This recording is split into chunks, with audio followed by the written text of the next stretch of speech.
TV조선 취재 기자들이 전하는 뉴스의 중심 보도본부 한라인. 저는 신효섭입니다.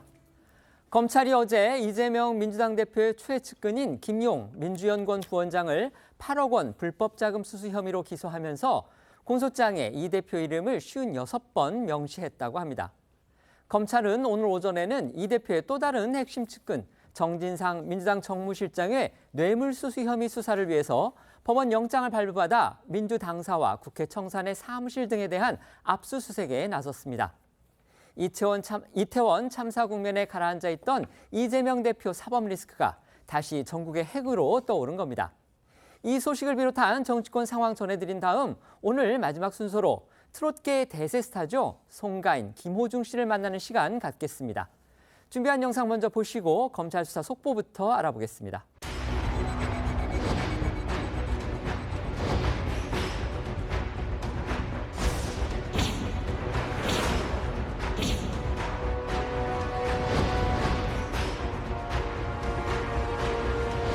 정진상 실장님 관련으로 오신 게 맞을까요?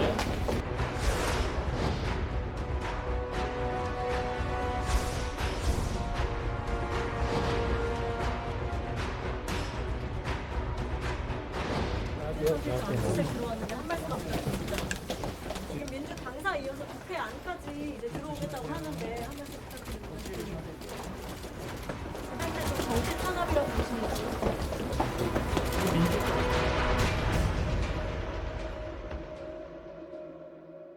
이태원 참사 때문에 잠시 관심권에서 벗어나 있던 검찰의 대장동 수사가 가속 페달을 밟는 양상입니다. 검찰이 어제 김용 민주연구원 부원장을 구속 기소한 데 이어서 오늘 오전에는 정진상 민주당 대표실 정무조정실장에 대한 대대적인 압수수색에 나섰는데요. 이재명 민주당 대표가 직접 측근으로 언급했던 두 사람을 사실상 검찰이 동시에 겨냥한 것이라서 수사가 이 대표의 턱 밑까지 왔다. 이런 관측이 많습니다. 네, 검찰은 오늘 오전 정진상 실장의 자택과 정 실장이 근무하는 국회 청산의 민주당 대표 비서실 그리고 민주당 산의 당대표 비서실에 대한 압수수색을 시도했습니다. 압수수색 영장엔 특정범죄 가중처벌법상 뇌물과 부패방지법 위반 등의 혐의가 적시돼 있는 걸로 알려지는데요. 검찰은 정 실장이 유동규 전 성남도시개발공사 기획본부장과 대장동 개발 민간사업자인 남욱 변호사 등 이른바 대장동 일당으로부터 1억 원 상당의 뇌물을 받았다는 혐의를 두고 있습니다. 또 유 전 본부장과 남욱 변호사로부터 이재명 대표가 성남시장으로 재선된 2014년 지방선거 당시 5천만 원 등 정진상 실장에게 수차례 뒷돈과 고가의 선물 등을 전달했다는 진술도 확보한 것으로 알려졌습니다. 어제 김용 부원장의 공소장을 비롯해서 이제 정진상 실장에 대해서 검찰 수사가 향할 것이다. 이런 예상은 진작부터 있긴 있었습니다. 그런데 김 부원장 기소 하루 만에 이렇게 전격적인 압수수색이 이루어진 겁니다. 네, 말씀하신 대로 검찰은 김용 부원장을 재판에 넘기면서 정 실장이 대장동 개발 과정에서 대장동 일당으로부터 각종 선거 지원과 특혜를 주고받았다고 밝히면서 사실상 정 실장을 향한 추가 수사를 예고했었습니다. 검찰 관계자로부터 김용 부원장과 정진상 실장, 유 전 본부장의 관계를 두고 이들이 형제처럼 지내면서 성남시가 추진하는 정책 내용을 공유하는 등 민간 사업자와 유착되어 있었다는 말도 나온 것으로 알려졌습니다. 앞서 검찰은 정진상 실장 부부의 계좌 추적을 위한 영장도 발부받은 것으로 전해졌었는데 이어 오늘 오전 법원 영장을 발부받아서 자택과 사무실 등 전방위적인 압수수색에 나서면서 정 실장을 향한 수사에 속도를 내고 있습니다. 그런데 압수수색, 특히 이제 민주당산의 사무실에 대한 압수수색 과정 역시 우여곡절이 있었죠. 네, 지난달에 했었던 김용 부원장 사무실에 대한 압수수색 당시에는 민주당 의원들과 당직자들이 이 국정감사까지 중단하고 검찰 수사팀과 대치를 했었습니다. 오늘은 그런 움직임은 없었는데 당사 출입구에 셔터를 내린 채 검찰의 진입을 막으면서 한때 대치하는 상황도 벌어졌었습니다. 현재는 정 실장의 자택과 민주당사의 압수수색이 진행이 됐습니다. 민주당 측 관계자는 정진상 실장이 당사에서 근무한 적이 없고 근무 공간 자체도 없다라고 반박했던 것으로 알려졌고요. 민주당은 국회 본청 당대표 비서실에 대한 압수수색은 김진표 국회의장의 판단을 보고 법률적 절차에 따라서 대응하겠다는 입장입니다. 지금 시각까지 알려진 바로는요. 국회 본청 내 사무실 압수수색은 이제 김진표 국회의장이 부정적인 입장이라고 합니다. 그래서 의장실이 검찰에게 이제 강제 수색하는 대신에 임의 제출 방식으로 자료를 확보하는 게 어떠냐 이렇게 지금 제안한 것으로 알려져서 결과를 지켜봐야 할 것으로 그렇게 보입니다. 무엇보다 김용 부원장과 정진상 실장을 향한 검찰 수사가 주목되는 이유는요. 이재명 대표가 직접 자신의 측근이라면 김용과 정진상 정도는 돼야 한다. 이렇게 공개 발언했던 인물이기 때문입니다. 이 대표의 복심으로까지 꼽히는 정 실장은 이 대표가 변호사이던 시절 처음 인연을 맺은 이후 성남시 정책실장과 경기도 정책실장을 거쳐 지난 대선 때 이재명 후보 비서실 부실장을 맡으면서 27년 동안 인연을 이어오고 있고요. 이 김용 부원장 역시 이 대표가 변호사이던 시절 리모델링 사업을 하면서 인연을 맺은 이후 경기도 초대 대변인을 거쳐 이 대표가 당대표가 된 이후에는 민주연구원 부원장에 임명이 됐습니다. 이재명 대표 스스로 과거 이제 두 사람이 자신과 가깝다는 사실을 몇 차례 또 직접 언급하기도 했죠. 네, 이재명 대표가 과거 김용 부원장과 정진상 실장에 대해 언급했던 목소리도 들어보겠습니다. 김용 대변인, 전 대변인은 사실 지역에서 무슨 뭐 조합 활동을 하고 있는데 제가 차출을 했다고 하면 정확하게 맞을 겁니다. 제 본심과 같은 사람이어서.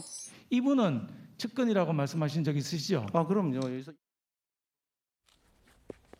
네, 들으신 대로 이 대표 스스로 최측근이라고 꼽았던 이 두 사람을 향한 검찰 수사가 속도를 내고 있는 상황에 대해서 오늘 오전 이 대표에게 입장을 묻는 질문이 쏟아졌는데요. 이 대표는 당 최고위에서도 관련해서는 한마디도 하지 않는 대신 이태원 참사와 관련해 윤석열 정부를 강력히 비판했고요. 최고위 이후 기자들과 만난 자리에서도 침묵을 지켰습니다. 이 대표의 오늘 오전 모습 영상으로 보겠습니다. 대표님, 김용 부원장 이사오에 바로 다음 날 정진상 실장 압수수색 들어왔는데 한 말씀만 부탁드립니다.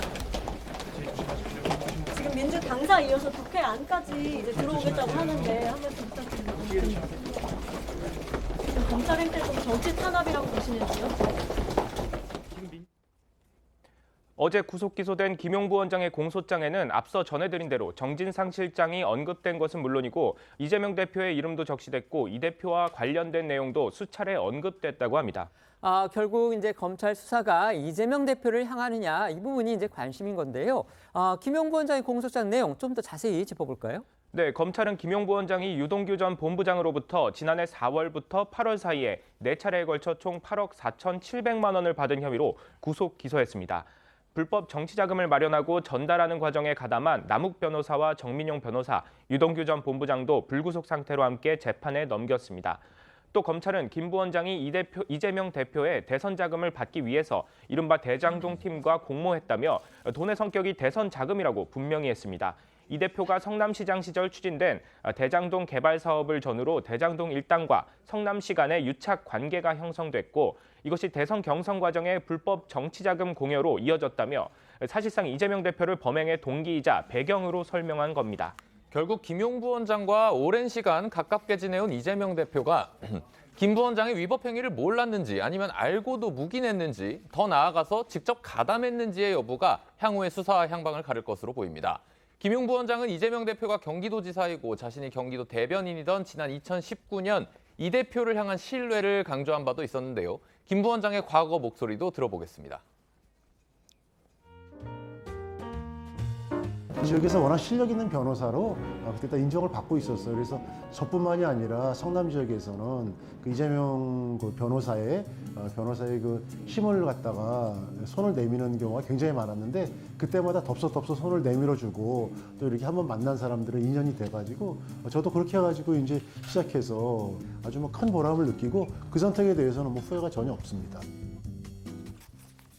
그런가 하면 조선일보 보도를 통해서 검찰이 김용 부원장 공소장에 민간 사업자 김만배 씨가 본인과 친인척 명의로 보유하던 대장동 지분 중 일부를 이 김용 부원장과 정진상 실장, 유동규 전 본부장에게 지급하기로 했다는 내용도 포함시킨 것으로 알려졌습니다. 그 지분을 금액으로 따지면은요 428억 원. 428억 원에 달한다고 합니다. 네, 이 대장동 민간업자들이 소유한 지분 가운데 49%가 김만배 씨 소유였는데 김 씨가 그중 절반인 24.5%가 김용, 정진상, 유동규의 소유라는 점을 인정했고 약정한 지분율에 따른 수익금 700억 원 중 공통비 등을 제외하고 428억 원을 지급하겠다고 했다는 내용이 공소장에 담긴 걸로 전해지는데요. 김만배 씨가 자기 지분의 절반이 이재명 대표의 측근 3인방 소유라는 점을 인정했다는 겁니다. 앞서 지난해 대선 당시에 검찰이 유동규 전 본부장이 700억을 약정받았다 이런 결론을 낸 데 이어서 김용 부원장 그리고 정진상 실장도 대장동 지분의 소유자로 새롭게 특정이 됐다 이겁니다. 네, 그렇습니다. 조선일보는 김용 부원장이 정진상 실장, 유동규 전 본부장과 함께 남욱 변호사로부터 고급 유흥 주점에서 한 번에 수백만 원 상당의 접대를 수시로 받은 정황도 검찰이 확인하고 공소장에 담았다고 전했습니다. 검찰 관계자는 김 부원장 등이 대장동 민간업자로부터 수시로 접대를 받으면서 유착 관계를 형성했고 술 접대에 대해서도 기소할지는 추가 수사를 진행하고 있다 이렇게 전했습니다. 다만 김용 부원장의 공소장에 이재명 대표가 김 부원장 등과의 공모 관계였는지에 대해서는 적시하지 못했습니다. 짐작컨대 이제 검찰은 추궁은 했을 겁니다. 하지만 김용 부원장이 이제 묵비권을 행사하면서 관련한 진술을 지금 거부한 것으로 그렇게 알려졌기 때문에 검찰도 아마 규명하지 못한 부분으로 그렇게 보입니다. 특히 이 대선 자금 문제와 관련해서는요, 그것은 이제 의심만 할 뿐 돈의 용처도 아직은 이제 적지 못한 것으로 그렇게 알려져서 앞으로 양측 간의 법적 공방 상당히 치열할 것으로 보입니다. 네, 그렇습니다. 김용 부원장 측은 이 직접적인 증거 하나 없이 일방적인 진술에만 의존한 무리한 수사다라고 하면서 진술을 거부해 온 것으로 알려졌습니다. 또 구속 기소 이후에는 검찰이 대장동 공범으로 몰아가려고 창작 소설을 쓰고 있다며 소설을 절필시키고 반드시 진실을 밝히겠다고 입장을 내놨습니다. 김용 부원장 측의 이런 입장도 그렇고요. 저희가 아까 전했던 여러 가지 의혹은 어디까지나 검찰의 공소장 내용입니다. 재판으로 나중에 사실로 확인될지 여부는 어쨌든 재판 결과를 또 지켜봐야 합니다. 앞으로 대장동 수사에서 가장 큰 변수 바로 유동규 전 본부장의 입이 될 거다 이런 지적도 많습니다. 네, 이재명 대표는 지금까지 지속적으로 관련 혐의를 전면 부인하고 있습니다. 이 대표 목소리부터 들어보겠습니다. 대장동 개발은 무려 5,503억 원을 시민의 이익으로 환수한 모범적인 공익 사업입니다. 정권이 바뀌고 검찰 수사진이 바뀌니까 말이 바뀌었습니다. 대선 자금 운운하는데 불법 자금은 이론 본 일도 쓴 일도 없습니다. 김용 부원장은 오랫동안 믿고 함께 했던 사람인데 저는 여전히 그의 결백함을 믿습니다. 저를 온갖 욕을 했습니다. 공산당 같은 XX 등등 이렇게 저를 원망하고 욕했습니다. 그 원망하던 저를 위해서 돈을 줬다, 대선 자금을 줬다, 이게 말이 되는 얘기겠습니까? 반면 말씀하신 대로 유동규 전 본부장은 지난달 구속기간 만료로 석방된 이후 관련 혐의들에 대해 폭로성 발언을 이어가고 있고요. 이재명 대표를 겨냥한 발언도 쏟아내고 있습니다. 때문에 유 전 본부장이 어떤 추가 발언을 내놓을지도 대장동 수사에서 큰 변수가 될 것이란 분석입니다. 석방된 이후 나온 유 전 본부장의 목소리 들어보겠습니다. 흔적 같은 경우는 다 지워지는 게 아니니까 그분이 했던 것들이 이제 흔적이나 이런 것들이 다 남아 있으니까 그건 지울 수가 없을 거예요. 제가 좀 배신감일 수도 있는데 제가 좀 착각했다라는 생각이 많이 들었습니다. 여기는 참 비정하달까 그런 세상이구나라는 걸 좀 알게 됐고. 누구에 대한 착각이었나요? 형제들이라고 불렸던 이제 그런 사람들의 어떤 생각이나 내용들이 저는 순수한 면이 있었다고 생각을 했고 원래 이제 좀 어려울 때 진면목을 본다고 하잖아요. 무엇보다 검찰 수사가 지금 당 대표를 향하고 있고요. 또 당사를 향해서 압수수색까지 지금 이루어진 만큼 민주당 반발 클 수밖에 없을 것으로 보이는데요. 여야 입장 어떻습니까? 민주당은 명백하게 검찰의 과잉 수사고 정치 탄압이자 보여주기식 수사라며 이태원 참사로 국민들의 분노가 상당히 큰데 시선을 돌리려는 국면 전환용이라고 반박하고 나섰습니다. 검찰이 야당 대표를 구속하겠다는 일념하에 질 나쁜 정치 행위를 하고 있다며 야당 당사 침탈에 이어 국회도 침탈했다는 비판의 목소리까지 나왔습니다. 민주당 목소리부터 들어보겠습니다. 야당 당사 침탈에 이어 검찰은 지금 국회까지 침탈하려고 하고 있습니다. 검찰 독재 정권이라는 오명을 뒤집어 쓰고 있는 윤석열 정부 자제하시기 바랍니다. 분노합니다. 규탄합니다. 김용 민주연구원 부원장이 긴급 체포된 10월 19일 이후 11월 7일까지 이재명 대표와 그 주변 인사들을 겨냥한 검찰발 단독 보도가 85건 쏟아졌습니다. 야당 대표를 구속하겠다는 일념 아래 반헌법적 범죄도 서슴지 않는 질 나쁜 정치 행위입니다. 반면 국민의힘에서는 서면 논평 등을 통해 이익 공동체인 대장동 형제들이 무너지고 있다며 정치인 이재명의 비밀 금고를 만들고자 했던 정황이 드러나고 있다고 주장하고 곧 그 실체가 드러날 것이라고 입장을 내놨습니다. 어제 검찰이 이재명 대표의 이제 최측근이죠. 김용 민주연구원 부원장을 구속 기소했습니다. 그런데 거기에서 김용 부원장이 받은 돈이 결국은 이재명 대표의 대선 자금이다. 이 부분을 적시를 했고, 그런 검찰이 오늘은 또 이재명 대표가 측근이라고 공인한 또 다른 사람이죠. 바로 정진상 민주당 정무실장에 대한 압수수색을 단행을 했는데, 거기에는 국회 청사 사무실뿐만 아니고 민주당사 내 사무실까지도 포함이 돼 있습니다. 지금 이 수사 상황 어떻게 평가하시는지 패널들께 여쭤보겠습니다. 먼저 말씀해 주시죠. 일단 압수수색 문제와 관련해서는 지난번과 좀 다르게 당연히 이제 변호인 입회하에 당 같은 경우는 지금 압수수색이 진행되고 있다라고 얘기하니까 큰 문제는 없었다고 생각이 들긴 하는데, 기본적으로 이 정진상 부실장 같은 경우는 제가 알기로는 국회에서 근무를 하고 있기 때문에 왜 당사에 압수수색을 하는지에 대해서는 좀 이해할 수 없는 측면들이 분명히 있고요. 또 하나 이제 말씀하신 공소장 문제와 관련해서는 마찬가지입니다만 지금은 진술 대 진술의 국면인 것 같습니다. 그러니까 남욱, 정민용, 유동규 이 세 사람의 진술의 내용에 의하면 그 진술의 근거에서 검찰은 불법적 정치 자금이라고 얘기하는 것이고, 김용, 정진상 씨 같은 경우는 받은 바가 없기 때문에 불법 정치 자금이라고 하는 자체에 말이 성립이 안 된다고 얘기하는 상황이기 때문에요. 일단 기소가 됐으니 재판이 벌어질 거라 생각이 드는데, 일단 1차적으로는 공소장에 이재명 당대표에 대한 공모관계나 공모가 적시되지 않았다고 얘기하는 걸 봤을 때는 아직까지 거기까지 안 간 거라는 생각이 드는 것이고, 이제 앞으로 재판 과정에서 아마 진술된 내용에 대해서 검찰이 증거를 제시해야겠죠. 진술만으로 입증이 안 되는 거니까. 반대로 김용, 정진상 이 두 사람 같은 경우는 검찰이 제기하고 있는 증거에 대해서 반대 증거를 제시해서 무엇이 옳은지 밝히면 되는 시간이기 때문에 저는 이제부터는 진술의 어떤 시간이 아니라 검증의 시간, 증거의 시간이라는 생각이 들긴 하는데, 제가 우려스러운 대목들은 검찰이 지금까지 검찰의 진술이나 수사 내용에 대해서 검찰발로 계속 언론을 통해서 피의 사실이 공포되는 문제가 분명히 있다. 이건 매우 안 좋은 방식입니다. 여야를 떠나서 왜냐하면 이런 사실들이 공포됐을 때 국민들은 이것을 언론에서 나왔기 때문에 사실로 인지할 가능성이 높은데, 나중에 만약에 무죄였을 때에는 기간 동안에 검찰이 심각한 인권 유린을 했다라는 부분들이 등장하기 때문에 앞으로 이런 사실들, 이런 일들이 좀 벌어지지 않아야 된다고 생각을 합니다. 네, 말씀해 주시죠. 공소장 내용들은 결국 재판에서 결론이 나겠지만, 어제 공개된 김용 부원장에 대한 공소장은 그 두 가지로 보면 되죠. 하나는 428억 부분이고 하나는 대선자금 8억 부분인데, 428억 부분은 이것은 꼭 1년 전에 나온 이야기입니다.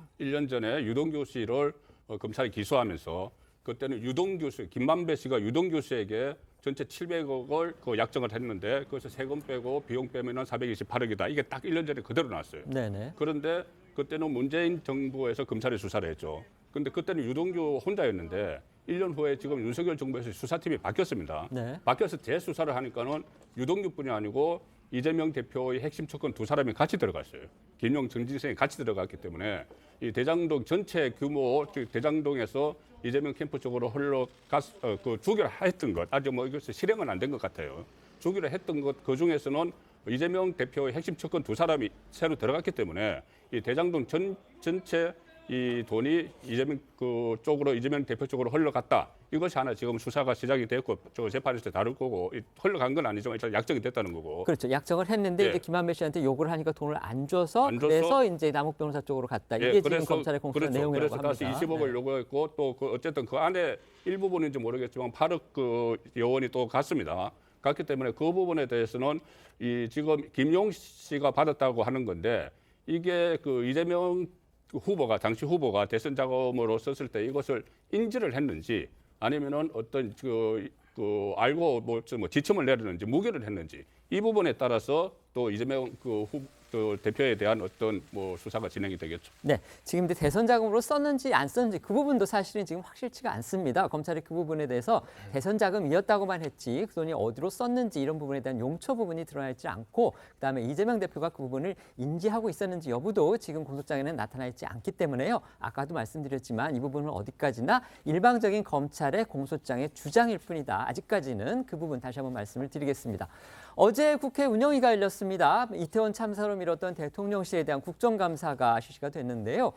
대통령실이 이제 국정의 최고 지휘부로서 최종 책임을 지고 있는 만큼 이태원 참사부터 최근 신구 정권 갈등 요소로 떠오른 문재인 전 대통령 측의 풍산개 파양 논란까지 아주 다양한 주제를 놓고서 여야가 맞섰습니다. 먼저 풍산개 사안과 관련해서는요. 문 전 대통령 측이 어제 고미 그리고 송강이를 양산사저에서 내보내서 정부에 인도한 그런 사실이 또 알려졌습니다. 지금 고미와 송강이 어디에 있습니까? 네, 문 전 대통령 측과 대통령 기록관에 따르면 어제 오전 11시쯤 양측은 반환 장소와 방법을 확정했고요. 오후 3시쯤 대구 경북대 수의대 부속 동물병원에서 이 고미와 송강이에 대한 인수인계가 이뤄졌다고 합니다. 이 병원에 따르면 고미와 송강이는 혈액 검사 등 검진을 받은 뒤에 일주일 동안 입원해 있을 예정이라고 하는데요. 입원 기간이 끝나면 다른 위탁기관으로 보내질 전망이지만 거처가 마련되지 않으면 입원 기간이 늘어날 수 있을 것으로 보입니다. 다만 문 전 대통령이 원래 키우던 마루와 고미 사이에서 나온 다윤이는요. 당분간 문 전 대통령 사저에 머무를 것으로 알려졌습니다. 그럼 이제 공은 정부에게 넘어왔다 이렇게 볼 수도 있겠는데요. 처리 방향 어떻게 정해진 걸로 알려졌습니까? 네, 대통령 기록관은 풍산개를 맡아서 관리할 기관과 관리 방식 등을 검토 중이고요. 기관이 결정되면 풍산개를 옮길 계획입니다. 연합뉴스에 따르면 대통령실 관계자가 고미와 송강이를 윤석열 대통령 부부가 입양하는 방안도 조심스럽게 검토해 볼 수 있다고 말한 것으로 알려졌습니다. 또 다른 관계자도 문 전 대통령 측의 입장 등 좀 정리돼야 될 부분이 있지만 입양 가능성은 열어둔 것으로 전해져서 결과가 주목됩니다. 여러 차례 말씀드렸듯이 풍산개들은요, 이제 규정상으로는 어쨌든 동물이고 생물체이긴 하지만 정부 소유입니다. 때문에 입양이라는 게 이제 말 그대로 소유권 자체를 넘겨받는 것인지 아니면 문 전 대통령 측이 그동안 주장해왔던 것처럼 위탁 양육만 하는 것인지 이 부분은 저희가 지켜봐야 할 듯하고요. 어떤 형식으로든 윤 대통령 부부가 만약에 이 두 개의 양육을 맡게 된다면 원래 기르던 개 4마리, 그다음에 고양이 3마리와 함께 지내는 그런 상황이 되겠군요. 네, 그렇습니다. JTBC 보도에 따르면 문 전 대통령 측은 절차대로 잘 보내줬다면서 돌려보내는 것으로 문제가 해결되길 바란다고 밝힌 것으로 알려졌습니다. 어제 대통령실 국정감사에서도 이 문제가 논의가 됐는데요. 전임 청와대 출신 민주당 의원하고 김대기 대통령실 비서실장 사이에서 아주 거친 말들이 오갔습니다. 네, 그렇습니다. 김대기 실장이 풍산개 파양 논란에 대한 대통령실 입장을 묻는 의원들 질의에 여기서 말씀드릴 성격도 아니고 제가 아는 분야도 아니고 그렇다고 답변하자 지난 청와대 정무비서관을 지낸 민주당 진성준 의원이 이를 문제 삼으며 고성이 오간 겁니다. 어제 상황을 영상으로 보시겠습니다. 다시 물읍시다. 그리고 실장님, 풍산개 문제와 관련해서도 답변 똑바로 하세요. 문재인 대통령이 사료값이 아깝다고 반환하겠다고 하는 겁니까? 제가 그렇게 말했습니까? 얼버무리지 말고 똑바로 얘기하세요. 제가 그렇게 말했습니까? 그 분야에 대해서 그렇게 말을 안 했잖아요. 그 분야에 대해서 전문가가 아니어서 말 못한다 이렇게 얘기하지 않았습니까? 제가요? 다시 얘기합시다. 대통령이 외국으로부터 받는 제가 그렇게 말한 적 없어요. 저도 문 대통령 저도 잘 알아요. 대통령이 외국으로부터 받는 선물이 개인의 선물입니까? 국가의 선물입니까? 국가의 선물이죠. 그래서 그게 국가 기록물로 돼 있는 거죠. 가져갈 수 있습니까? 없습니까? 없죠. 대통령 기록물이죠? 예. 대통령 기록물을 문재인 대통령에게 정식으로 국가가 분양한 적이 있습니까? 없습니까? 이쪽을 잘 아는 국정기획수석이 대신 답하면 안 되겠습니까? 이게 국가 기록물이기 때문에 위탁 관리한다는 법률적 근거는 없었던 거죠? 그렇습니다. 법적 근거를 마련하겠다고 약속했습니까? 안 했습니까? 그런 약속은 없었습니다. 그래요? 반면 여당인 국민의힘에서는요, 아주 연일 문 전 대통령 측을 지금 공격하고 있습니다. 네, 어제 국정감사에서 국민의힘 조은희 의원은 북측에서 선물 받은 풍산개 이미지를 활용하고 난 다음에 견사구팽시킨 것 아닌가 하는 지적도 있다고 비판했고요. 같은 당 윤두현 의원은 외신에서 관련 사안을 보도한 점을 거론하면서 문 전 대통령의 망신일 뿐 아니라 대한민국 자체도 망신이라고 주장했습니다. 또 차기 당권 주자로 거론되는 김기현 의원은 오늘 SNS를 통해 정말 쿨하게 버리신다. 김정은의 눈치를 살필 때는 애지중지하며 쇼를 하시더니 필요가 없어지니까 바로 팽이시냐 이렇게 날을 세웠습니다. 어제 대통령실 국정감사에서 야당이 주력했던 거는요, 이태원 참사와 관련한 인책 공세였습니다. 총리 또 행안부 장관의 사퇴를 주장한 건데요. 김대기 실장이 전례 없이 분명한 어조로 부정적인 반응을 보여서 또 이 부분이 이목을 집중시켰습니다. 그렇습니다. 야당에서는 이상민 행안부 장관, 윤희근 경찰청장은 물론 한덕수 총리 파면까지 촉구하고 나섰는데요. 하지만 김대기 비서실장은 사고 원인 분석이 먼저라면서 수긍하지 않았습니다. 김 실장은 오히려 사건이 터질 때마다 장관을 바꾸라고 하는 건 후진적이다라고까지 반박했습니다. 김 실장의 이 같은 발언이 윤석열 대통령의 의중을 반영한 것이라면 경찰청장 선을 넘은 행안 장관 등 내각의 인책은 사실상 물 건너간 게 아니냐는 해석까지 나오는데요. 김 실장의 발언 듣고 오겠습니다. 총리 그리고 장관, 경찰청장 등 내각의 구성원 중에 대통령께 사의를 표명한 사람이 있습니까? 아직은 없습니다. 네. 그럼 대통령실 참모진 중에는 사의를 표명하신 분이 있습니까? 아직은 없습니다. 실장님이 문책 인사를 건의하신 적 있습니까? 없습니다. 또 청문회 열고 뭐 하고 하면 또 2달이라는 세월이 또 흘러가고 그럼 행정 공백이 생기고 그래서 지금은 네, 사의를 논의했다가 아니고 책임을 따져보고 그 책임을 묻겠다. 사고 원인 분석부터 조사부터 좀 먼저 드는데요. 전념을 하겠다 그런 뜻으로 좀 알겠습니다. 한덕수 총리, 이상민 장관, 윤희근 청장에 대해서 책임을 지도록 하는 게 응당한 조치 아니겠습니까? 지금은 조사, 그다음에 그 원인 규명, 그다음 다시는 이런 일이 안 일어나도록 하는 그 수습 대책 뭐 이런 거에 좀 하고 해야지. 무슨 사건이 났다고 지금 장관, 뭐 총리 다 날리면 그다음에 의원님 아시다시피 새로 임명하는데 2달 넘게 걸립니다. 그 공백을 어떻게 하겠습니까? 그래서 김대기 실장은요, 1994년 성수대교 붕괴 사고 당시에 이영덕 국무총리가 사의를 표명했었다는 민주당 최기상 의원의 지적에 대해서도 당시에는 인사청문회가 없어서 장관을 바꾸면 즉시 임명이 가능했지만 지금은 시간이 걸린다라고 반박했는데요. 그러면서 2014년 세월호 참사 당시의 예를 들기도 했습니다. 당시 이주영 해양수산부 장관이 상황을 다 수습하고 8개월 후에 사퇴했던 사례를 언급한 건데요. 김 실장은 지금은 사의를 논의할 때가 아니고 사고 원인의 분석부터 전념하겠다는 입장을 분명히 한 겁니다. 김대기 대통령 비서실장이 지금 방금 들으셨던 것처럼 다른 어느 때보다도 아주 분명하고 또 강한 어조로 야당의 이태원 참사 관련 내각 인책론에 대해서 부정적인 입장을 밝혔습니다. 대통령 비서실장의 저런 공개적인 발언 결국 이제 대통령의 의중과도 연결해서 저희가 볼 수밖에 없을 텐데요. 어떻게 해석하십니까? 저는 일단 한덕수 총리께서 말씀하신 게 있습니다. 국가는 없었다라고 인정을 하신 거죠. 어제 얘기를 해서 인정을 하신 거죠. 그러면 여기에 대한 책임을 져야 될 부분이 분명히 있는 거죠. 그럼 국가가 없었다고 얘기하는 건 재난 대응을 못했다는 거 아니겠습니까? 그럼 재난 대응의 주무부처가 어디입니까? 행정안전부 장관 아니겠습니까? 근데 그런 재난을 제대로 대처하지 못한 행정안전부 장관이 재발 방지 대책을 만든다? 그게 말이 되겠습니까? 현장에 없다고도 말씀하셨습니다. 총리께서 현장을 누가 관리합니까? 최종 책임자는 경찰청장이겠죠. 지금 경찰청 아래에 있는 특별수사본부에서 수사가 진행되고 있습니다. 여기에 최종 책임자는 경찰청장입니다. 청장이 있는 상황에서 특별수사본부가 제대로 돌아갈 수 있겠습니까? 전 적어도 이 두 분에 대해서만큼은 국민적 공감대가 있는 거 아니겠어요? 경질해야 된다라고 얘기하는. 그랬더니 김대기 비서실장이 이렇게 경질하는 건 후진적이라고 말씀하시는데요. 이게 왜 후진적입니까? 영국 같은 경우 보리스 존슨 영국 전 총리 예를 들면 파티 게이트라고 얘기해가지고 소위 코로나19 과정에서 파티를 벌였더니 그것과 관련해서 많은 비판이 있었습니다. 누가 사퇴했습니까? 그 내부에 있는 장관들이 다 사퇴를 하면서 이 문제와 관련된 정책 책임을 졌습니다. 이번에 영국 감세안 관련해서 감세안에 문제가 많으니까 총리가 재무장관을 경질했지 않습니까? 그 이후에도 문제가 가라앉지 않으니까 내무장관이 스스로 그만뒀습니다. 선진국에서 이렇게 정치적 책임을 지는 겁니다. 저는 이 사태를 모면하려고 하는 방식이다. 다 그만두라는 얘기가 아니지 않습니까? 이 사안과 관련해서 적어도 행안부 장관과 경찰총장 같은 경우는 책임을 져야지 되는 것이고, 이 책임을 져야 되는 근거에 대해서 총리가 말씀하시는 거잖아요.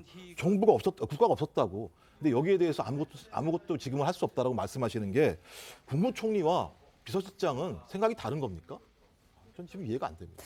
영국의 사례를 들으셨는데 거기 이제 의원 내각제고 우리나라는 대통령제이기 때문에 그런 헌정상의 어떤 차이가 있다는 것, 그 부분은 또 저희가 살펴봐야 될 것 같습니다. 네, 말씀해 주십시오. 김대기 실장이 이렇게 강하게 이야기하는 건 아무래도 이 윤석열 대통령과 어떤 교감은 있었겠죠. 보고는 안 했다고 해도 뭐 수석 회의에서나 이렇게 교감이 있었을 겁니다.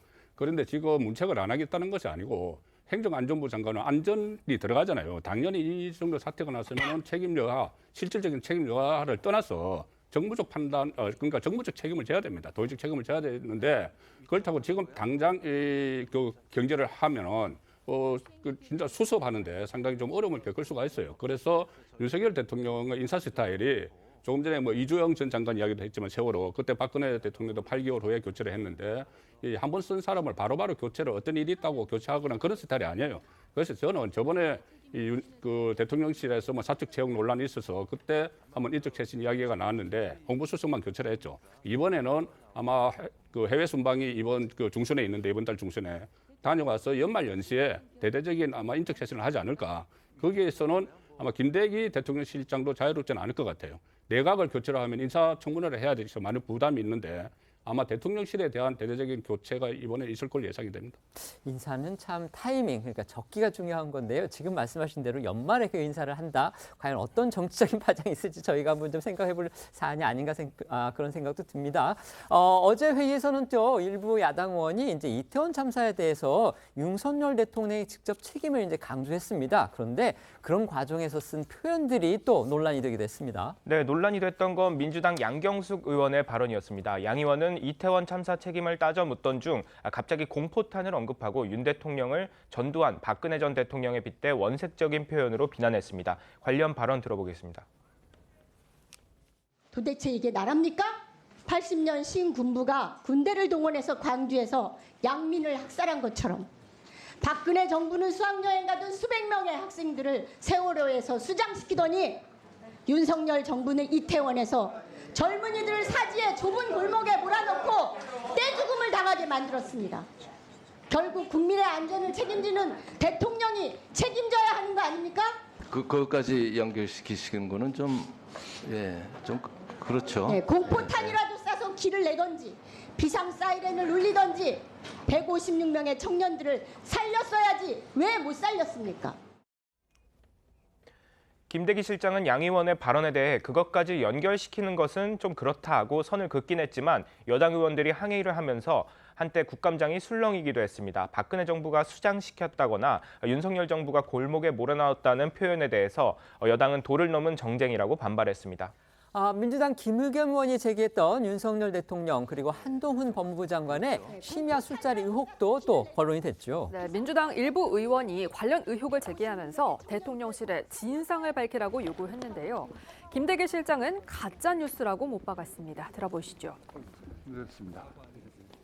7월 19일 화요일 날 윤석열 대통령 청담동 술자리 의혹 점점 커지고 있다는 것 들어봤습니까? 국회에서도 여러 번 한동훈 장관이 말을 했고, 완전히 19일, 그 위치 확인도 못했잖아요. 그러니까 어느 술집인지. 그러니까 윤석열 대통령의 일정을 공개할 수 있어요? 거기 안 가셨어요. 그 아마 사무실에 계신 걸로 아는데, 아니 그 가짜 뉴스에 그러니까 우리가 일정을 공개하고 갔을 리 없다고 생각하세요. 역할 중에 하나가 진짜예요. 그런 의혹들을 가짜 뉴스. 그러니까 의혹을 가짜 풀려면 뉴스입니다. 일정을 공개하십시오. 어제 국정감사에서는요, 또 감사 도중에 대통령실의 일부 수석 비서관들이 퇴장당하는 또 그런 일도 벌어졌습니다. 어떻게 된 일인지 소개해 주시죠. 네, 퇴장당한 사람은 강승규 시민사회수석과 김은혜 홍보수석인데요.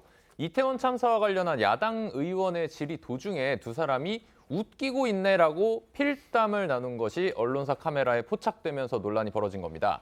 김은혜 홍보수석이 황급히 글자를 지웠지만 민주당은 국회 국정감사를 모욕한 것이라며 누가 왜 썼는지 밝혀야 된다고 크게 반발했습니다. 당시 상황 보고 옵니다.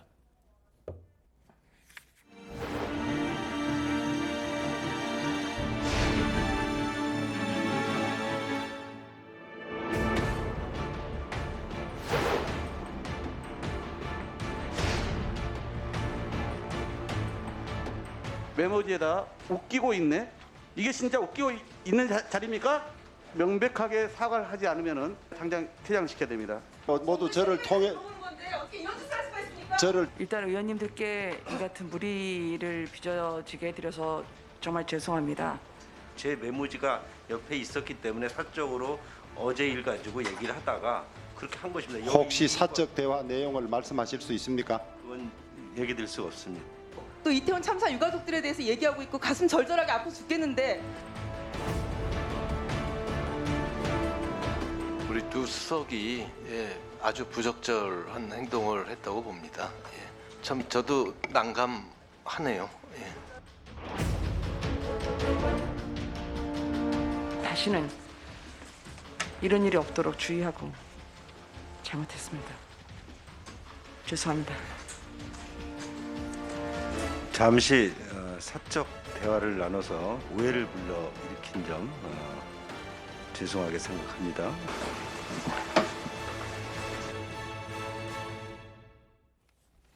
보신 것처럼 강 수석과 김 수석은 즉시 의원들의 질의에 대한 것이 아닌 사적인 대화였다고 해명하고 사과했고 김대기 비서실장도 부적절한 행동이었다라는 것을 인정했습니다. 하지만 민주당의 항의가 계속되면서 국감은 정회가 됐는데요. 다시 재개된 감사에서 김대기 실장이 입이 10개라도 할 말이 없고 죄송하다라며 재차 사과의 입장을 전했지만 국민의힘 소속인 주호영 운영위원장은 원만한 국정감사 진행을 위해서 두 수석을 퇴장시켰습니다. 퇴장 조치가 될 정도로 민주당에서 반발하고 나선 배경, 그건 또 뭘까요? 네, 민주당에서는 메모가 포착되기 전 강 수석과 김 수석의 국감장 안에서의 태도를 문제 삼고 있습니다. 국회의원들의 질의 와중에 웃는 소리가 들렸다는 주장입니다. 앞서 한 차례 민주당 이수진 의원이 이런 태도를 지적하기도 했었는데요. 어제 운영위에서 이수진 의원 발언과 답변 태도 문제를 재차 언급한 전용기 의원의 오늘 발언 이어서 듣겠습니다.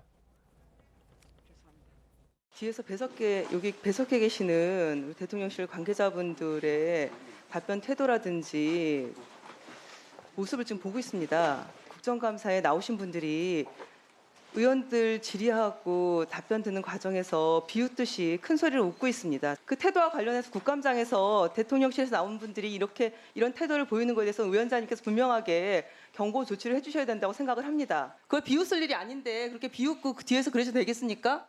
의원들의 질의에 피식피식 웃는 모습도 지속적으로 보였기 때문에 이수진 의원이 의사진행 발언을 통해서 왜 이렇게 웃는 소리도 들리냐라고 한 차례 지적을 했던 가운데 그 이후에 강득구 의원의 질의 이후에 웃기고 있네라는 글을 썼기 때문에 이것은 본인들이 사적인 대화를 했다. 그래서 거기에 웃기고 있네를 썼다라고 하는 것은 저는 궤변이다 이렇게 받아들이고 있습니다. 다만 웃었다는 지적을 두고 김 수석은 이데일리와 통화에서 웃지 않았다고 해명한 것으로 알려졌는데요. 당시 발언권이 없어서 해명하지 못했다 이런 주장입니다. 민주당은 오늘도 이 메모 논란에 대해서 공세를 이어갔습니다. 네, 이재명 대표는 오전 최고위 회의에서 이태원 참사 원인을 규명하는 국감장이 웃겨 보이냐면서 대통령의 진지한 성찰과 사과가 반드시 필요하다고 거듭 비판했습니다.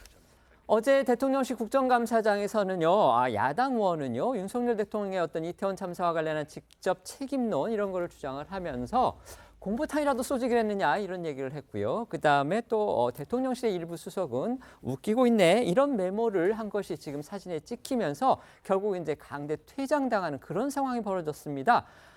그런데 그 퇴장당한 두 수석이 모두 국회의원을 한 사람들입니다. 따라서 이 상황을 어떻게 또 봐야 될지 말씀해 주시죠. 그 국감 질문 내용에 대해서 웃기고 있네 이렇게 하지 않았다. 어제 있었던 일 가지고 사적인 대화를 하다가 그런 메모를 했다 했는데 사적인 대화를 해서 메모를 했어도 문제입니다. 이것은. 왜 그러냐면은 국감장에서 지금 그런 참사에 일어난 데 대해서 대통령실의 책임을 추궁하는 그 자리예요. 그렇다면 뒤에 배석한 수석들이 그것을 경청을 하는 모습을 보여야지 본인들의 주장대로 그 사적인 어제 있었던 이야기를 했다. 그것도 부적절한 이야기고 말씀하신 대로 두 사람은 국회의원을 다 나란히 했기 때문에 이 국회에 대한 존중 차원에서라도 이렇게 하면 안 되는 것이죠.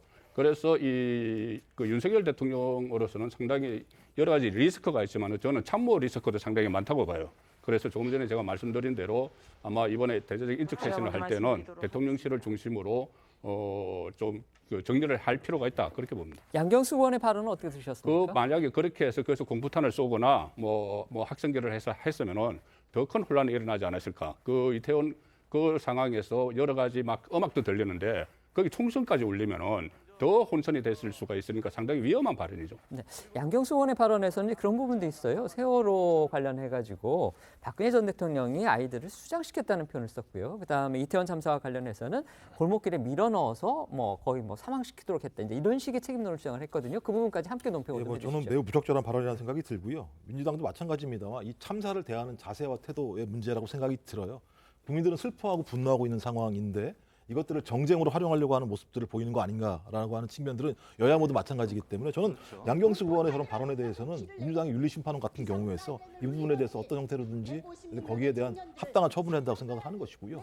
대통령실에서 벌어진 저희 이 운영이라는 게 156분의 생명이 사라진 참사에 대한 질의응답이 있었던 공간인데 그것도 수석 두 분이 앉아서 어제 사적인 대화를 나눈 거다라고 말씀하신 좀 변명이라는 생각이 분명히 드는데요. 이것도 어떤 느낌이냐면 적어도 대통령실에 있는 참모진들이 참사를 대하는 자세와 태도가 어떤 것인가, 또 국회를 대하는 자세와 태도가 어떤 것인가. 국회는 국민을 대하는 거 아니겠습니까? 국회는 국민을 대의하는 곳이기 때문에 저는 이런 모습들을 보였는데 이 두 분 같은 경우는 처음이 아니에요. 전적이 있으세요. 강 수석 같은 경우도 마찬가지입니다만 대통령실은 엽관제라는 말씀하셔가지고 논란이 됐었죠. 그다음에 비 온다고 대통령이 퇴근 안 하냐는 논란이 있었죠. 유은혜 총보수도 마찬가지입니다만 난리는 또 이 XX 비서관 논란이 있었죠. 저는 이런 분들이 계속 있게 되면 저는 대통령의 리스크라고 생각이 들어요.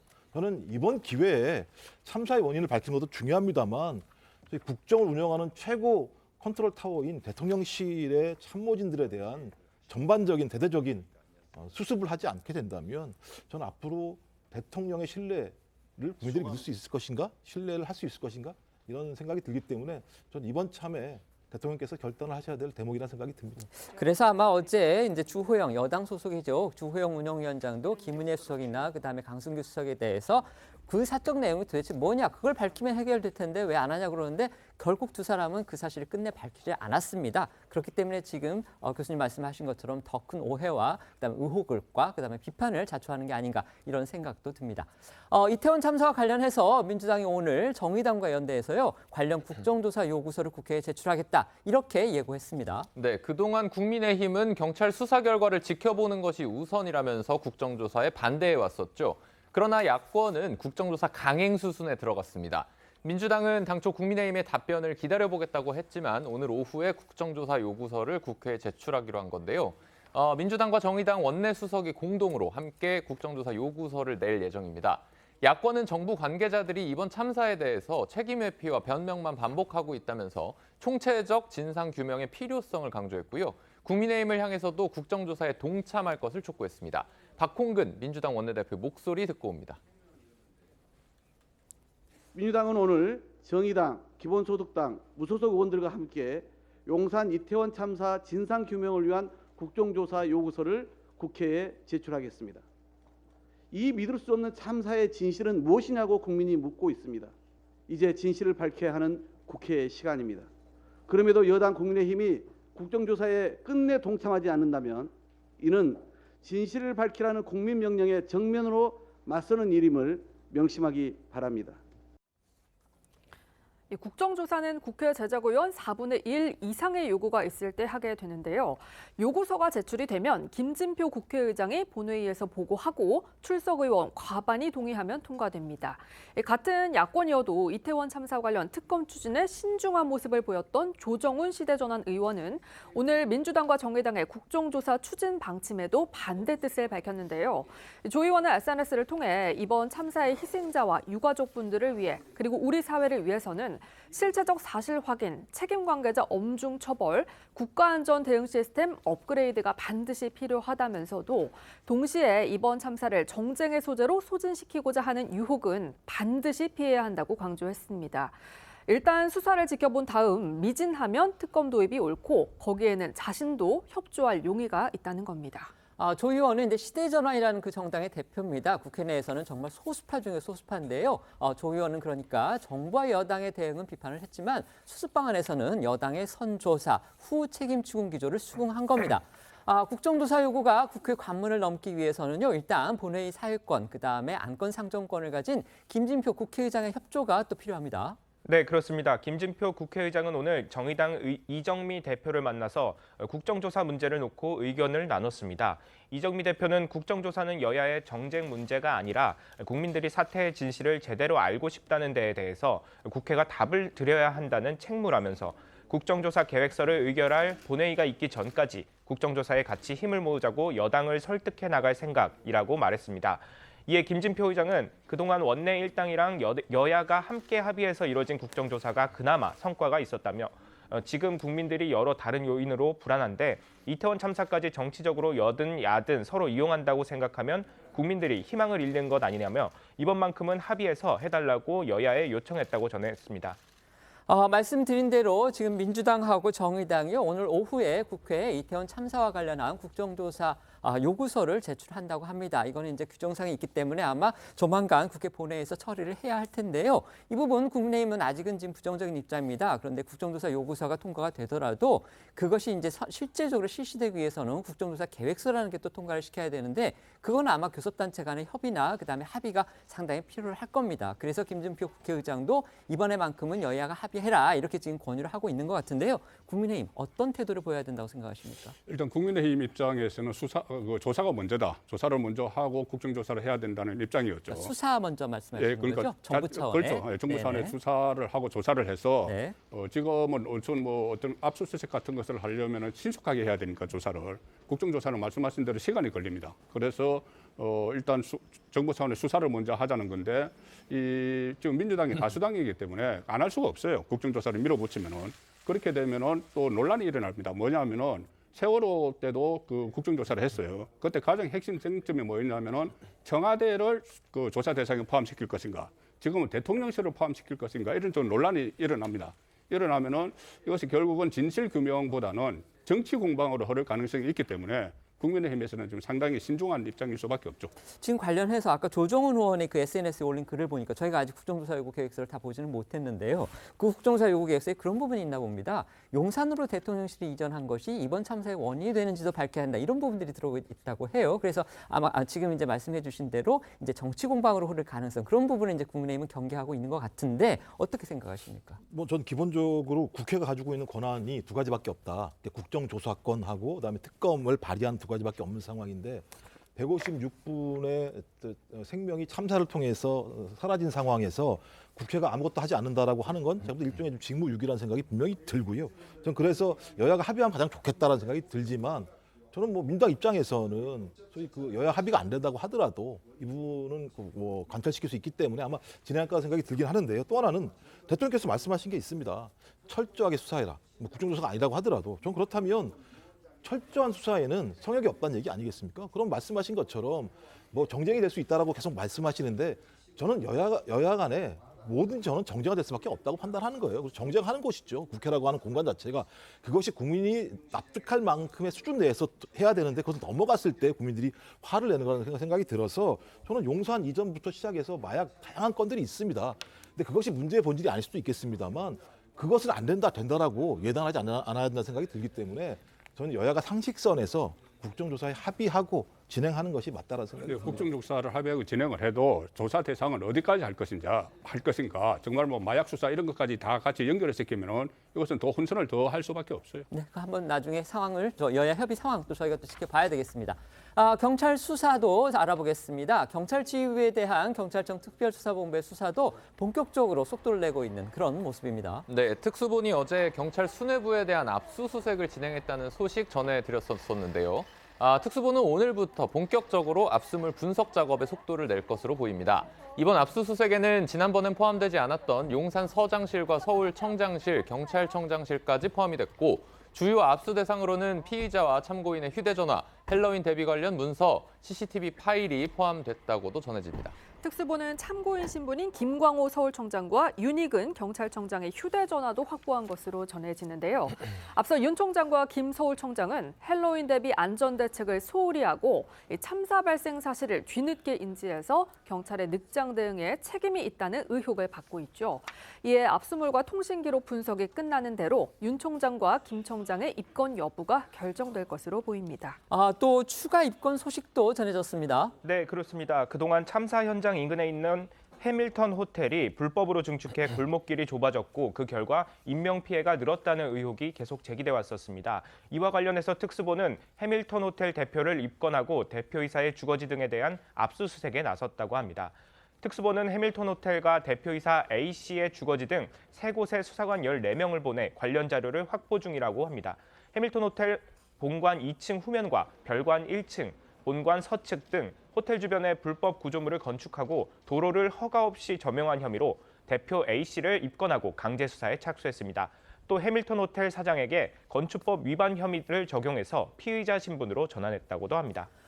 참사 당일 압사 위험 신고가 이제 쇄도하는 상황에서도 태연한 모습이 CCTV 영상에 보여서 지금 공분을 자아냈던 이임재 전 용산경찰서장의 행적 추가로 또 드러나고 있습니다. 네, 이임재 전 서장은 사고 발생 1시간 15분 후 대통령실과의 통화에서도 상황 파악 중이라는 말만 반복했던 것으로 드러났습니다.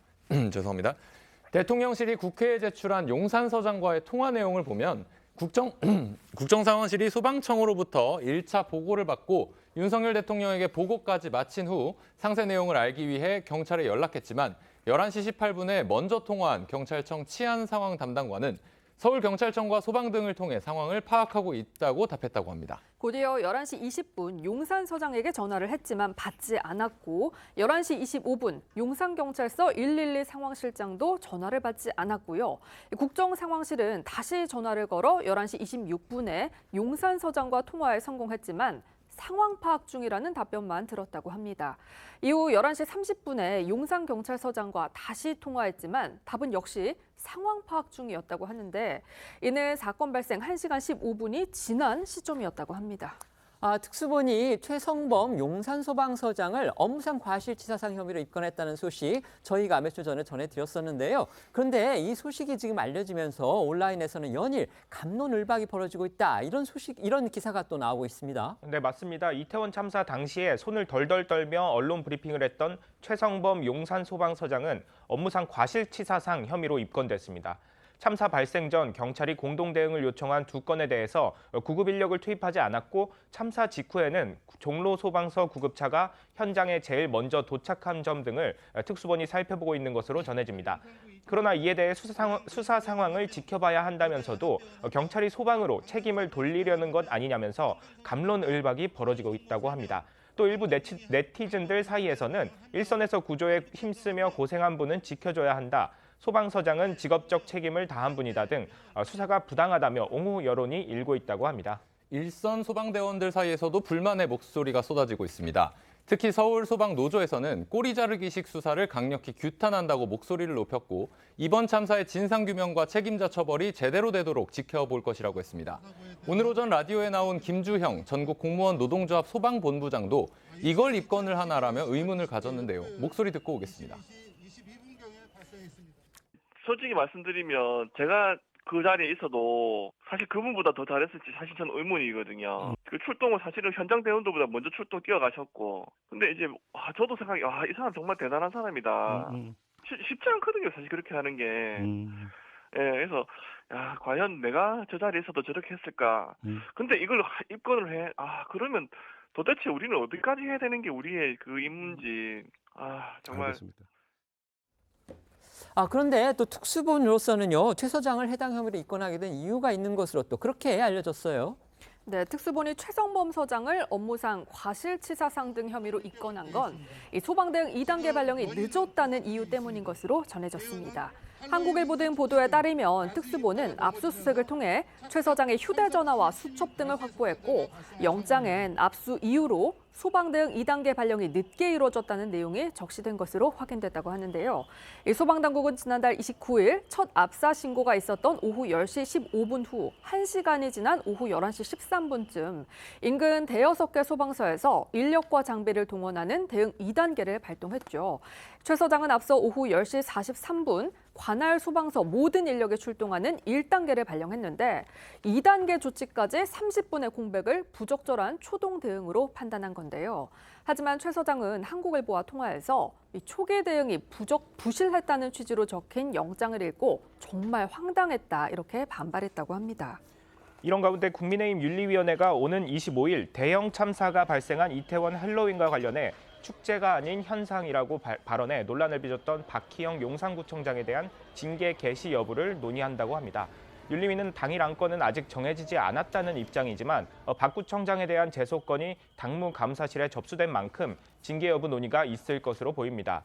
앞서 박 구청장은 이태원 참사 이후인 지난달 31일 언론 인터뷰에서 헬로윈은 축제가 아니다. 축제면 행사의 내용이나 주최 측이 있는데 내용도 없고 그냥 헬로윈데이에 모이는 하나의 현상이라고 봐야 한다고 말해 책임 회피 논란이 일었었습니다. 이에 용해인 기본소득당 의원이 윤리위의 박 구청장을 제소한 것으로 알려졌습니다. 네. 이제부터는 오프닝에서 예고해드린 대로 오랜만에 만나는 반가운 얼굴 송가인, 김호중 씨와 함께할 시간입니다. 영상 먼저 보고 두 분 만나보겠습니다.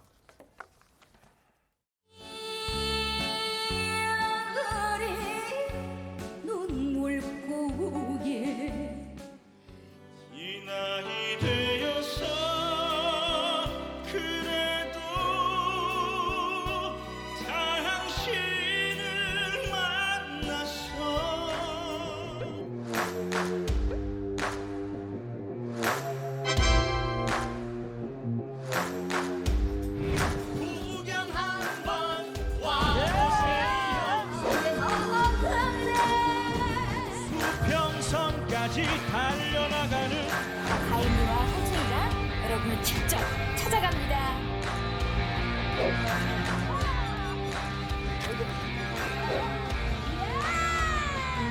여러분 준비되셨습니까?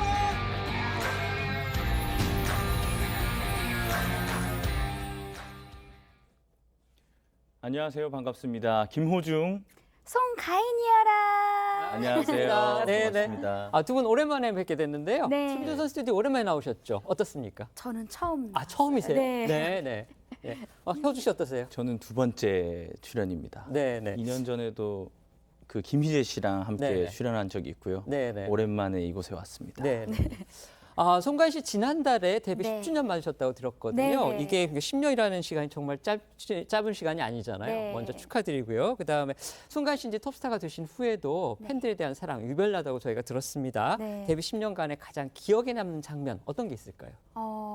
팬분들이 이제 나이가 너무 이렇게 90세 이상이신 분들도 손자 손녀를 데리고 네네. 콘서트장에 오세요. 네네.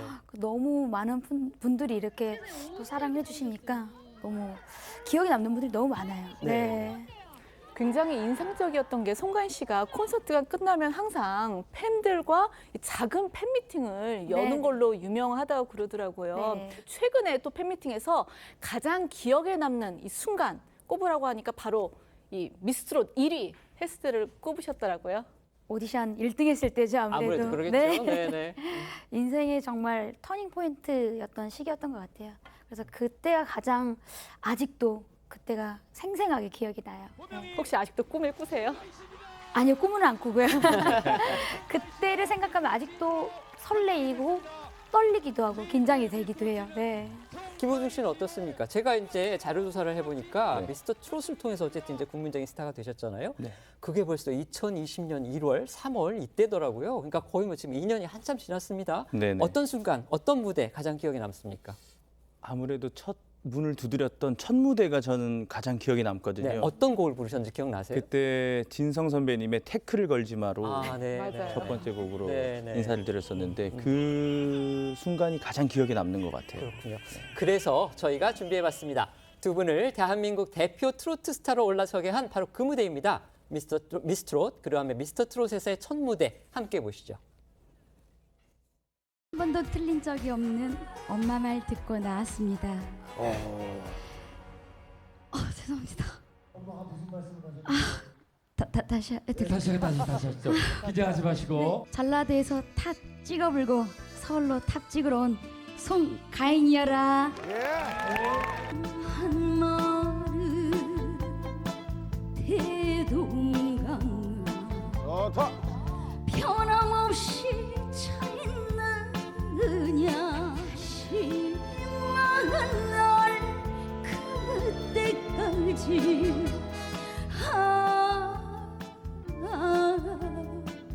소식을 물어본다 한마는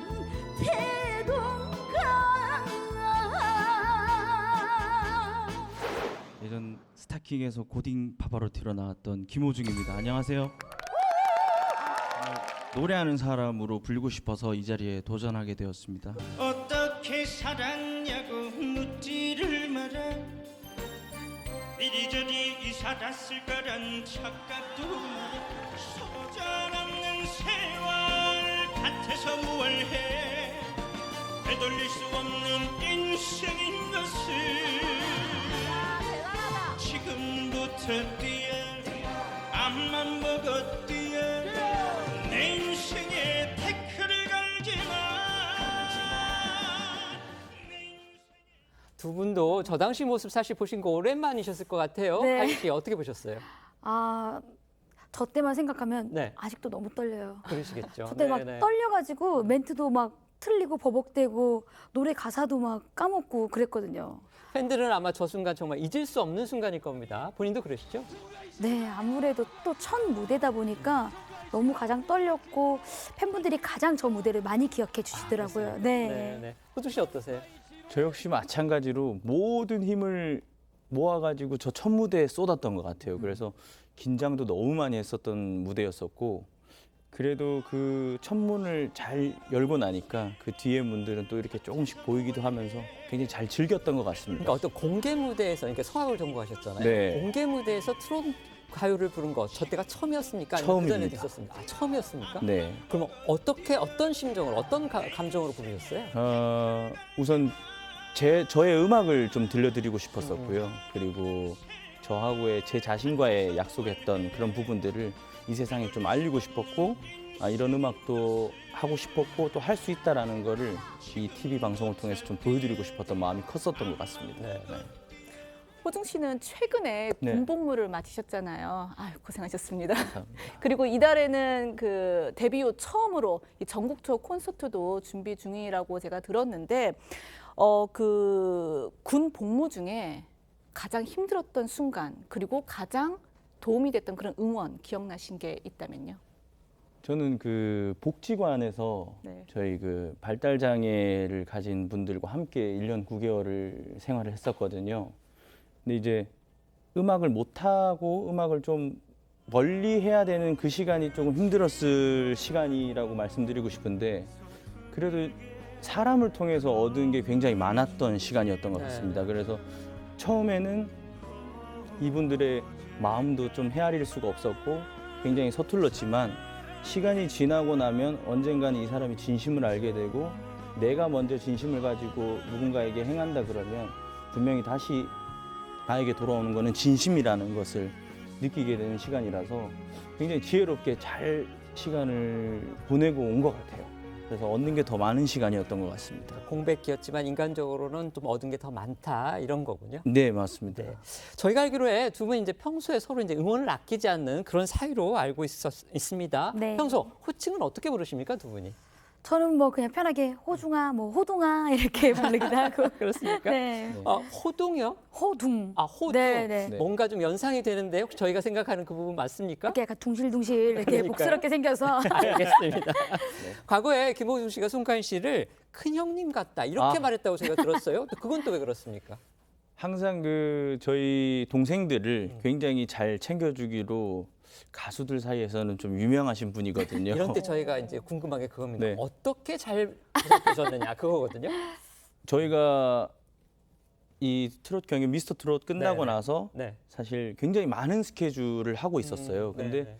누나가 항상 건강도 챙겨주시고 뭐 건강에 좋은 그런 식품이나 그리고 동생들 불러서 꽤 됩니다. 한 대여섯 명 되는데요. 네네. 늘 모아서 이렇게 맛있는 것도 사주시고. 그러니까 추천말로 쏘셨군요. 예, 뭐 네네. 쏘시는 게 한두 번 쏘시는 게 아니라 네. 10번, 20번씩 쏘시다 보니까 그렇습니까? 항상 저희 동생들 잘 챙겨주시고 뭐 좋은 거 있으면 항상 같이 나눠서 입거나 뭐 나눠서 이렇게 하려고 하는 그 모습이 제가 봤을 때는 누나라는 단어보다 큰 형님이다 이런 네네. 단어가 떠올라서 네. 항상 큰 형님 이렇게 그러니까 통 큰 누나다 이렇게 보면 되겠네요. 네, 맞습니다. 네. 두 분 근데 성격은 어떠세요? 아까 큰 형님이라고 부르셨는데 저희가 복덩이 들고 촬영하기 전에 제작진분들과 사전 그 미팅을 했었거든요. 네. 근데 질문이 한 5가지가 있었는데요. 하나도 틀린 적이 없습니다. 한 개도 틀린 게 없습니다. 그러니까 두 분 서로에 대해서 궁금한 점을 이제 물었는데 답변이 일치했다 이런 네, 얘기입니까? 네. 그만큼 성격도 비슷하고. 음식 취향이나 뭔가 네, 이렇게 질문을 테스트를 했을 때 네. 5가지 다 맞아가지고 역시 결이 같다, 비슷하다. 네. 이건 남매가 아니라 쌍둥이인데요. 네. 맞습니다. 그렇군요. 네, 그래서 이렇게 정말 찐 남매 케미를 보여주신 두 분이 이번에 TV조선 예능 프로그램으로 똘똘 뭉쳤다고 들었습니다. 네. 그동안 팬들에게 받은 사랑을 되돌려드리는 이른바 역조공 프로젝트라고 하는데 이 프로그램에 대해서 좀 소개를 간단히 해주신다면요. 우선 이름은 복덩이 들고입니다. 복덩이 들고인데요.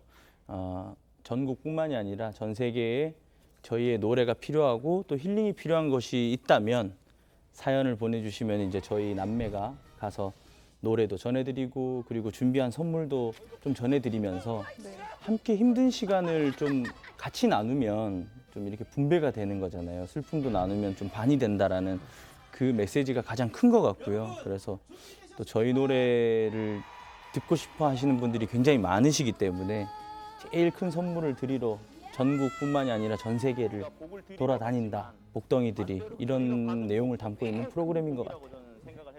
사실 뭐 시청자분들 다 아시다시피 두 분 지금 트롯계의 정말 대표 스타고요. 우리나라에서 가장 핫한 연예인들 분들입니다. 따라서 워낙 바쁘시기 때문에 이렇게 한 프로그램에 모시는 거 제가 생각해도 정말 쉽지 않은 일이었다고 생각이 되고 또 섭외 과정도 정말 역대 무슨 막 블록버스터급 영화급이었다 이렇게 제작진이 저한테 설명을 했어요.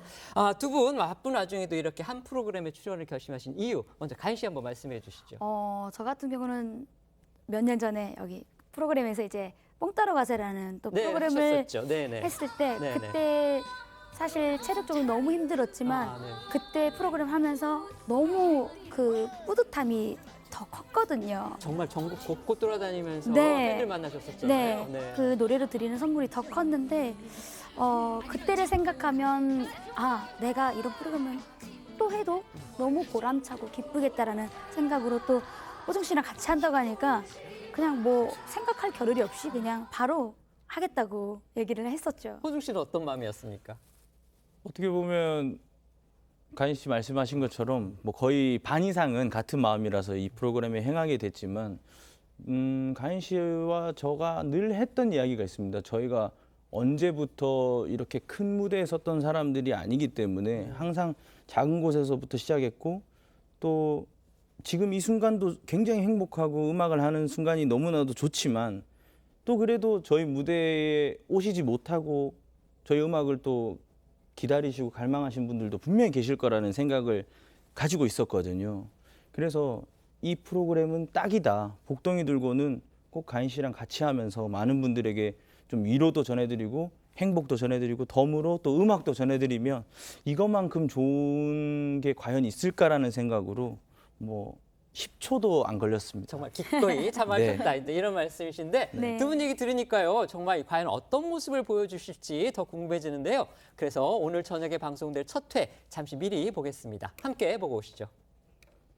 구경 한번 와보세요. 수평선까지 달려나가는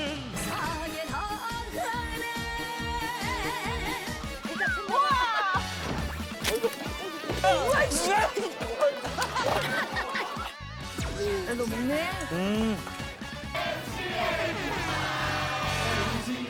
여러분 준비되셨습니까?